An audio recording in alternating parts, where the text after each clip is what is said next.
அனைத்து தொழில்நுட்ப தகவல்களையும் நம்ம மொழியில தெரிஞ்சுக்க நம்ம சேனலுக்கு சப்ஸ்கிரைப் பண்ணிட்டு பக்கத்துல இருக்கிற பெல் பட்டனையும் அழுத்திடுங்க. தமிழால் இணைந்த அனைவருக்கும் வணக்கம். நோக்கியாவுடைய எக்ஸ் சீரிஸ். ஸோ இந்த எக்ஸ் சீரிஸ்ல பார்த்தோம் அப்படின்னா இதற்கு முன்னாடி நோக்கியா X6 அப்படின்னு சொல்லி ஸ்னாப்டிராகன் 636 ப்ராசரோட ஒரு ஸ்மார்ட் ஃபோன் லான்ச் பண்ணியிருந்தாங்க நாச்சோட. ஸோ இந்த எக்ஸ் சீரிஸ்ல நாச்சை வந்து தொடர போறாங்க அப்படிங்கிற அறிவுறுத்தும் வகையில் இப்போ பார்த்தோம் அப்படின்னா சைனால அஃபிஷியலாக நோக்கியா X5 வந்து லான்ச் பண்ணிட்டாங்க. இதுலையுமே பார்த்தோம் அப்படின்னா ப்ராசர் ஆகட்டும் பிரைசிங்குமே வந்து கொஞ்சம் அக்ரெசிவாக இருக்கிற மாதிரி நம்மளால பார்க்க முடியுது. ஸோ இந்த நோக்கியா X5 பார்த்தீங்கன்னா முழுமையான தகவல்கள் மற்றும் நோக்கியா X5 பார்த்தீங்கன்னா என்னுடைய கருத்துக்களையும் தான் இந்த வீடியோவில் நம்ம வந்து பார்க்க போகிறோம். ஸோ இந்த வீடியோ கடைசி வரை பாருங்க, கண்டிப்பாக பயனுள்ளதாக இருக்கும்.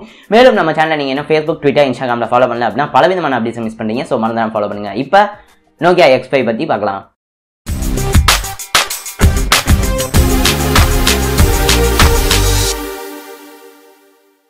Nokia X5. ஸோ இந்த நோக்கியா X5 உடைய டிசைன் பார்த்தோம் அப்படின்னா கிட்டத்தட்ட நோக்கியா X6 மாதிரியே இருக்கு அப்படின்னு நம்ம சொல்லலாம். இரண்டு பக்கமும் கிளாஸ் பேக் அண்ட் ஃப்ரண்ட்ல வந்து கொடுத்துருக்காங்க. ஸோ அது வந்து ரொம்பவே வந்து ஒரு பிரீமியமான லுக் வந்து கொடுக்கும். கண்டிப்பா இந்த குறிப்பிட்ட பட்ஜெட் செக்மெண்ட்ல எதுலையுமே அதிக அளவு பார்க்க முடியாத டிசைனை நோக்கியா வந்து கொண்டு வந்திருக்காங்க அப்படின்னா மாற்று கருத்தே வந்து கிடையாது. அடுத்த டிஸ்பிளே அப்படின்னு சொல்லி பார்த்தோம் அப்படின்னா 5.86 இன்ச் கொண்ட HD+, அதாவது 720p டிஸ்பிளே வந்து கொடுத்துருக்காங்க. ஸோ இந்த HD+ டிஸ்பிளே காரணம் நாச் 19:9 அப்படிங்கிற அந்த ஆஸ்பெக்ட் ரேஷியோல தான் நோக்கியா X5 உடைய டிஸ்பிளே வந்து கொடுத்துருக்காங்க.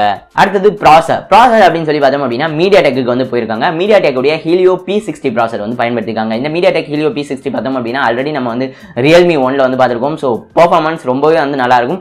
மேலும் இவங்க லான்ச் பண்ண போற விலையுமே வந்து கொஞ்சம் அக்ரெசிவா இருக்கிறதுனால இந்த ப்ராசர் இந்த விலைக்கு ரொம்பவே வந்து ஒர்த்தான ப்ராசர் அப்படின்னு நம்ம வந்து சொல்லலாம். இதற்கடுத்து சாஃப்ட்வேர் அப்படின்னு சொல்லி பார்த்தோம் அப்படின்னா எல்லா நோக்கியா போன்ஸ் மாதிரியுமே இது வந்து ஸ்டாக் ஆண்ட்ராய்டில் வந்து ரன் ஆகுது. ஆண்ட்ராய்டு ஓரியோ 8.1 அடிப்படையாக கொண்டு வந்த ஸ்டாக் ஆண்ட்ராய்டோட தான் நோக்கியா X5 வந்து வரப்போகுது அப்படிங்கிற போல சொல்லியிருக்காங்க. சென்சார்ஸ் அப்படின்னு சொல்லி பார்த்தோம் அப்படின்னா நோக்கியா X5 அனைத்து பேசிக் சென்சார்ஸும் வந்து கொடுத்துருக்காங்க. ஜைரோஸ்கோப் சென்சார் உட்பட ஃபிங்கர் பிரிண்ட் சென்சார் பார்த்தோம் அப்படின்னா போனுக்கு பின் பக்கம் வந்து கொடுத்துருக்காங்க.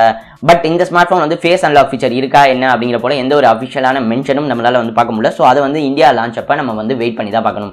மேலும் இந்த ஸ்மார்ட் போன் வந்து dual 4G VoLTE சப்போர்ட் வந்து அவுட் ஆஃப் த பாக்ஸ்ல வந்து இருக்கிறது வந்து மேலும் ஒரு நல்ல விஷயம். அடுத்தது கேமராஸ். ஸோ நோக்கியா X5ல பார்த்தோம் அப்படின்னா பேக்ல வந்து டூவல் கேமரா செட்டப் வந்து கொடுத்துருக்காங்க. பிரைமரி கேமரா வந்து 13 மெகா பிக்சல் கேமரா வந்து கொடுத்துருக்காங்க. f2.0 அபேச்சரோட. செகண்டரி கேமரா வந்து 5 மெகா பிக்சல் கேமரா வந்து கொடுத்துருக்காங்க. ஃப்ரண்ட் கேமராவை பொறுத்தவரையும் 8 மெகா பிக்சல் கேமரா f2.2 அபேச்சரோட வந்து கொண்டு வந்திருக்காங்க. இந்த ஸ்மார்ட் போனை பயன்படுத்தி உங்களால போர்ட்ரேட் மோட் ஷாட்ஸுமே வந்து எடுத்துக்க முடியும். அடுத்தது பேட்டரி அப்படின்னு சொல்லி பார்த்தோம் அப்படின்னா ரொம்பவே வந்து போனை ஸ்லிம்மா கொண்டு வரணும் அப்படிங்கிறதுக்காக பேட்டரியில வந்து ஒரு காம்ப்ரமைஸ் வந்து பண்ணியிருக்காங்க. வெறும் 3060 mAh பேட்டரி தான் வந்து கொடுத்துருக்காங்க. இந்த நோக்கியா X5 வந்து சைனால 3 கலர் ஆப்ஷன்ஸ்ல வந்து அறிமுகப்படுத்திருக்காங்க.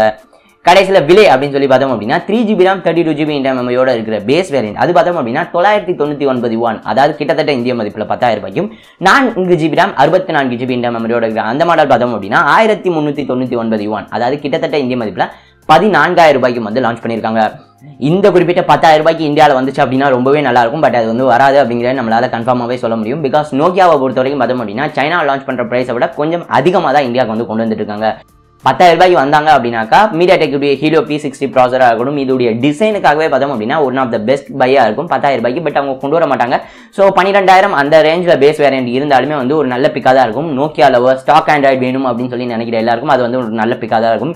பிகாஸ் Realme 1லையுமே பார்த்தோம் அப்படின்னா இந்த ப்ராசர் நல்லா இருந்துச்சு. பட் ஓப்போவுடைய UI பிடிக்கல அப்படின்னு சொன்னவங்க பல பேர். அந்த ஒரு குறையை வந்து இந்த நோக்கியா X5 வந்து போகும் அப்படிங்கிறது மாற்று கருத்தே வந்து கிடையாது. பட் நோக்கியா இதை எப்போ இந்தியாவில் லான்ச் பண்ண போறாங்க அப்படிங்கிறதா மிகப்பெரிய கேள்வி. பிகாஸ் பல மாதங்களுக்கு முன்னாடி லான்ச் ஆன நோக்கியா X6 இன்னும் வந்து இந்தியாவுக்கு வந்து கொண்டு வரல. ஸோ இந்த நோக்கியா X5 அதே சமயத்தில் நோக்கியா X6 இரண்டையும் கூடிய சீக்கிரம் இந்தியா கொண்டு வந்தாங்க அப்படின்னா நல்லா இருக்கும் அப்படிங்கிற என்னுடைய கருத்து. நோக்கியா X5 இந்தியாவில் எந்த விலைக்கு வந்தால் நல்லா இருக்கும் அப்படின்னு சொல்லி நீங்க நினைக்கிறீங்க அப்படிங்கிற கமெண்ட் பண்ணுங்க. இந்த வீடியோ பிடிச்சிருந்தா இந்த வீடியோ மறக்காம லைக் பண்ணி நோக்கியா ஃபேன்ஸ் அனைவருக்கும் பயன்பட இந்த வீடியோ ஷேர் பண்ணுங்க. டெக் சாட்டையருக்கு இன்னும் சப்ஸ்கிரைப் பண்ணலாம் அப்படின்னா மறந்துடாம சப்ஸ்கிரைப் பண்ணுங்க. இந்த நாள் இனிய நாளாக அமையட்டும். நன்றி.